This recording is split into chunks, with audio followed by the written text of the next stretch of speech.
आज हम जिन संगीतकार के विषय में चर्चा करने वाले हैं उनके विषय में सूरदास जी लिखते हैं। विधि नाय जिय जानिके शेष ही दिए निकान, धरा मेरु सब डोलते सुनितान सेन की तान। आप समझ गए होंगे कि हम संगीत सम्राट तानसेन जी के विषय में चर्चा कर रहे हैं। आइए इस सेशन की शुरुआत करें। संगीत सम्राट तानसेन जी का वास्तविक नाम रामतनु पांडे था। क्या था? रामतनु पांडे। कई बार एग्जाम में पूछता है कि संगीत सम्राट तानसेन जी का वास्तविक नाम क्या था। आप कहेंगे रामतनु पांडे। उनके पिता का नाम मकरंद पांडे। यहाँ पर बहुत ज़्यादा कन्फ्यूज़न होता है। तो रामतनु से तानसेन, तनु से निकाल लेते हैं अपन तानसेन, रामतनु तानसेन। तो संगीत सम्राट तानसेन का वास्तविक नाम रामतनु पांडे था। उनका जन्म ग्वालियर के निकट बेहट नामक एक ग्राम है, छोटा सा ग्राम है बेहट। वहाँ पर माना जाता है कि मोहम्मद गोस नामक एक फकीर के आशीर्वाद से ही उनका जन्म हुआ था। उनके पिता का नाम मकरंद पांडे था, जो कि स्वयं एक उच्च कोटि के संगीतकार थे तथा मोहम्मद गोस के शिष्य भी थे। ठीक है, यहाँ से कितने क्वेश्चन कवर हुए? तानसेन जी कौन थे, इनका मूल नाम क्या था, इनके गुरु का नाम क्या था, इनके पिता का नाम क्या था, इनका संबंध किस स्थान से था। ओके, ठीक है, आगे बढ़ते हैं। स्वामी हरिदास जी एक अन्य पात्र हैं इस कहानी के। स्वामी हरिदास जी ने तानसेन जी, जब उनकी आयु मात्र 10 वर्ष की थी, तब इनकी जो कला थी, किसी भी क्या कहते हैं, चाहे मानव हो चाहे जीव जंतु हो, उनकी एज इट इज आवाज़ निकाल लेते थे। तो उनकी इसी प्रतिभा से प्रभावित होकर स्वामी हरिदास जी, क्या नाम है उनका? हरिदास जी। हरि के जो दास हैं वही हरिदास हैं। तो स्वामी हरिदास जी, पहले मैंने शायद रामदास जी बोल दिया होगा, वो वहाँ पर करेक्शन कर लेना। स्वामी हरिदास जी ने तानसेन जी से प्रभावित होकर यह इनको वृंदावन ले गए। कहाँ पर ले गए? वृंदावन। वहाँ पर इन्हें संगीत की शिक्षा दी और संगीत की शिक्षा प्राप्त करने के बाद यह कहाँ आए? पुनः ग्वालियर आए, जहाँ यह मोहम्मद गोस के संपर्क में रहे और वहीं पर मृगनयनी की एक दासी थी, रानी मृगनयनी जो थी, उनकी एक दासी, उनका नाम था हुसैनी। रानी मृगनयनी की एक दासी जिनका नाम था हुसैनी, उनसे इनका विवाह हुआ। ठीक है, कोई गलती नहीं हुई है अब तक हमसे। आगे बढ़ते हैं। एक लगता है मुझे स्वामी हरिदास की जगह मैंने रामदास बोल दिया होगा, क्षमा चाहता हूँ। आप हरिदास ही याद रखें, जो हरि का दास है वही हरिदास है। ओके, ऐसे याद रखना है। आगे बढ़ते हैं। तानसेन जी, अब देखते हैं कि विवाह तक हो गया, बचपन, फिर शिक्षा अर्जित की, और अब शिक्षा अर्जित की तो उसका स्थान भी तो कुछ, उसका कुछ पारितोषिक भी तो मिलना चाहिए। जैसे अगर मैं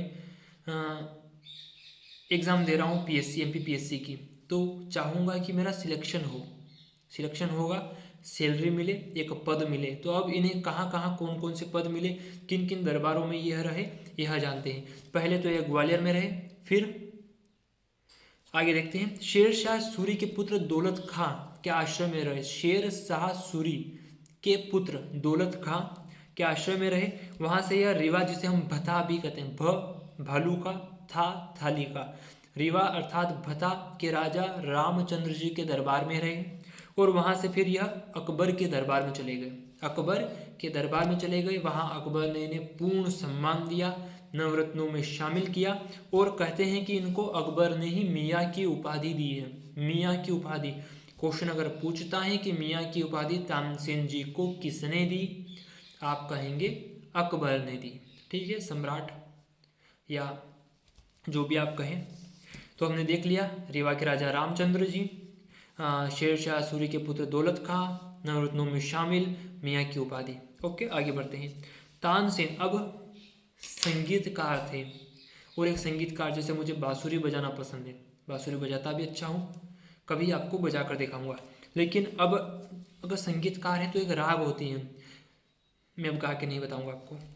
तानसेन को भैरव राग में विशेष महारत हासिल थी। भैरव राग में, या राग भैरवी भी जिसे कहते हैं, राग भैरवी या भैरव राग में विशेष महारत हासिल थी, लेकिन इसका प्रयोग मात्र अकबर को जगाने हेतु आलाप के रूप में करते थे।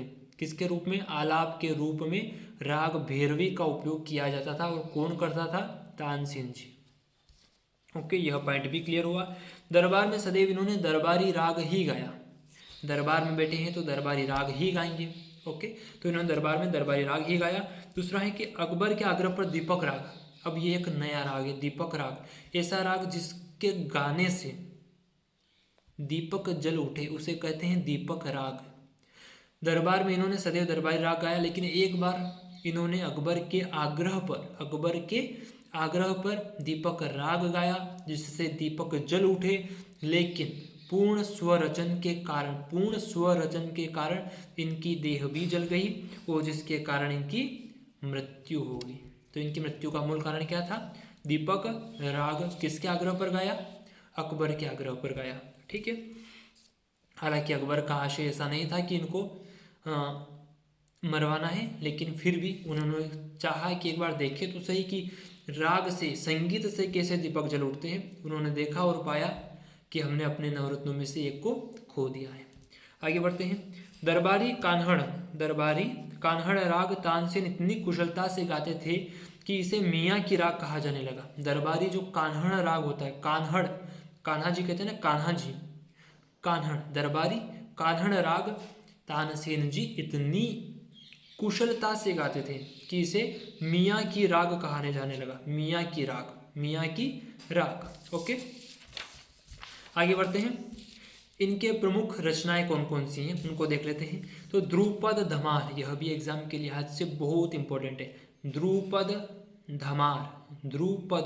धमार, मियाँ की टोडी, मियाँ की मल्हार। बताइए कि मल्हार किस घोड़े का नाम था? ओके, मियाँ की सारंगी और दरबारी टोडी। मैंने जो बीच में बोला है कि मल्हार किस घोड़े का नाम था, यह इनकी रचना नहीं है, ये क्वेश्चन है मेरा आपको, आप कमेंट बॉक्स में लिखकर बताएं। आसान है ज़्यादा। ध्रुपद धमार, मियाँ की टोडी, मियाँ की मल्हार, मियाँ की सारंगी और दरबारी टोडी आदि इनकी प्रमुख रचनाएं हैं। ओके, संगीतकार और संगीत राग कला नामक 2 संगीत ग्रंथों की इन्होंने रचना की है। कौन कौन से? संगीतकार और संगीत राग कला 2। इनके समय में ध्रुपद गायन शैली का विकास हुआ। आगे बढ़ते हैं। आगे है कि कुछ कंफ्यूजन हो सकता है। बता अर्थात रीवा के राजा रामचंद्र के दरबार में रामचंद्र ने इन्हें तानसेन की उपाधि दी। कहीं कहीं पर कुछ और मिलता है, लेकिन जो मेरा नोट्स है उसमें यह लिखा हुआ है कि राजा रामचंद्र ने ही इनको तानसेन की उपाधि दी थी, तानसेन की उपाधि। अब इनको संगीत सम्राट की उपाधि किसने दी थी, यह क्वेश्चन मेरा आपके लिए है, आप कमेंट बॉक्स में बताएंगे।